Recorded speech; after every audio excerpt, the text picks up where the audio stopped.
महाभारत में शकुनी को इतने पाप के बाद भी क्यों मिला स्वर्ग? जानिए शकुनी के पासे का रहस्य। गांधार देश के राजा सुबल के 100 पुत्र और एक पुत्री थी। सबसे छोटे पुत्र का नाम शकुनी और पुत्री का नाम गांधारी था। शकुनी के पत्नी का नाम आरसी था। शकुनी के 3 पुत्र थे जिनके नाम उल्लुक, विरकासुर, विप्रचिति था।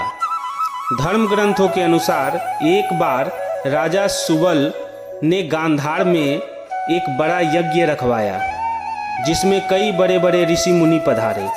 तभी यज्ञ में मौजूद एक ऋषि ने राजा सुबल को गांधारी के बारे में एक ऐसी बात बताई जिसे सुनकर राजा सुबल अपनी पुत्री को लेकर चिंतित हो उठे। ऋषि मुनि ने राजा सुबल को बताया कि उनकी पुत्री गांधारी के कुंडली में एक दोष है और वो ये है कि जैसे ही गांधारी का विवाह होगा उसके पति का मृत्यु हो जाएगी।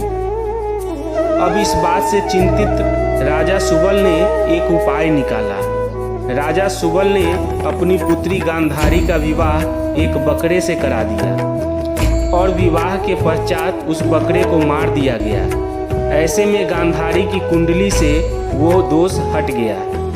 जब गांधारी की शादी के लिए धृतराष्ट्र का रिश्ता आया तो शकुनी को यह जरा भी पसंद नहीं आया। शकुनी का मत था कि धृतराष्ट्र जन्म से अंधा है और उनका सारा राजपाट तो उनके भाई पांडु ही देखते हैं। पर होनी को कौन टाल सकता था। गांधारी का विवाह धृतराष्ट्र से हुआ और वो हस्तिनापुर आ गई।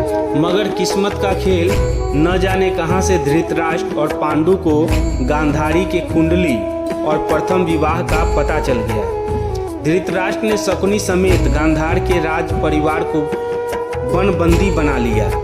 दरअसल धृतराष्ट्र को ये ज्ञात हो चला था कि उसकी पत्नी गांधारी का उससे पहले भी एक बार विवाह हो चुका है। धृतराष्ट्र को इस विश्वासघात से इतना क्रोध आया कि उसने गांधार के संपूर्ण राज परिवार को बंदी बना डाला और उन्हें एक दिन खाना केवल एक मुट्ठी अनाज ही दिया जाता जो कि एक व्यक्ति के लिए भी पूरा न था। हाँ, मगर उस एक मुट्ठी अनाज से किसी एक व्यक्ति की जान जरूर बच सकती थी। अब राजा सुबल ने ये तय किया कि जो एक दिन का अनाज आ रहा है उसे किसी एक व्यक्ति को ही खाने को दिया जाएगा ताकि उसके वंश से कोई न कोई एक जीवित बच सके। राजा सुबल का छोटा बेटा शकुनी बहुत होनहार था और चालाक भी, इसीलिए पूरे परिवार ने मिलकर शकुनी को ही जीवित रखने का फैसला किया। शकुनी के पिता ने मरने से पहले उससे कहा कि मेरे मरने के बाद मेरी हड्डियों के पासा बनाना। ये पासे हमेशा तुम्हारी आज्ञा मानेंगे। तुमको जुए में कोई हरा नहीं सकेगा। शकुनी ने अपने आंखों के सामने अपने भाइयों पिता को मरते देखा था। शकुनी के मन में धृतराष्ट्र के प्रति गहरी बदले की भावना थी। बोलने और व्यवहार में चतुर शकुनी अपनी चालाकी से बाद में जेल से छूट गया और दुर्योधन का प्रिय मामा बन गया। आगे चलकर इन्हीं पासों का प्रयोग करके शकुनी ने अपने 100 भाइयों की मौत का बदला दुर्योधन और उसके 100 भाइयों के विनाश की योजना बना कर लिया। बहुत से विद्वान का मत है कि शकुनी के पासे तो असल में हाथी के दांत के बने हुए थे, लेकिन शकुनी मायाजाल और सम्मोहन में महारथ था। जब पासे फेंके जाते थे तो कई बार उनके निर्णय पांडवों के पक्ष में होते थे, लेकिन शकुनी की भ्रम विद्या से उन्हें लगता था कि वो हार गए हैं। महाभारत का युद्ध 18 दिन तक चला था। शुरू के 10 दिन भीष्म पितामह ने कौरवों की तरफ से युद्ध का नेतृत्व किया। भीष्म पितामह को अर्जुन ने शिखंडी की आड़ से मार गिराया। इसके बाद गुरु द्रोणाचार्य कौरवों के नायक बने। गुरु द्रोण ने अगले 5 दिनों तक कमान संभाली। द्रोणाचार्य ने ही 13वें दिन चक्रव्यूह की रचना की जिसमें अर्जुन के बेटे अभिमन्यु को फंसाकर कौरवों ने वध कर डाला।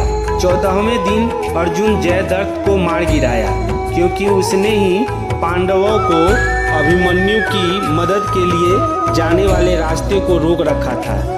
15वें दिन युधिष्ठिर व भीम ने अश्वत्थामा की मृत्यु का भ्रम फैलाया और धृष्टद्युम्न ने द्रोणाचार्य का सर धड़ से अलग कर दिया। अगले 2 दिनों तक युद्ध में कर्ण कौरवों के मुखिया बने। 17वें दिन अर्जुन ने कर्ण को खत्म किया। युद्ध के आखिरी दिन शैल्य ने कौरवों की तरफ से मोर्चा संभाला। 18वें दिन ही सहदेव ने शकुनी का सिर काटकर वध किया था। शकुनी की मौत के बाद स्वर्ग मिला। आखिर ऐसा क्यों हुआ? शकुनी ने अपनी ही बहन के परिवार को तबाह कर डाला, तो फिर क्यों और कैसे उसे स्वर्गलोक की प्राप्ति हुई? दरअसल शकुनी ने जो भी कुछ किया वो उसने अपने परिवार का बदला लेने के लिए किया। उसका खुद का कोई स्वार्थ नहीं था, इसीलिए उसे स्वर्ग मिला। उसने ये बुरे कर्म अपने परिवार के साथ हुए अन्याय का प्रतिशोध लेने के लिए किए और इसी कारण मृत्यु के पश्चात शकुनी को स्वर्गलोक की प्राप्ति हुई।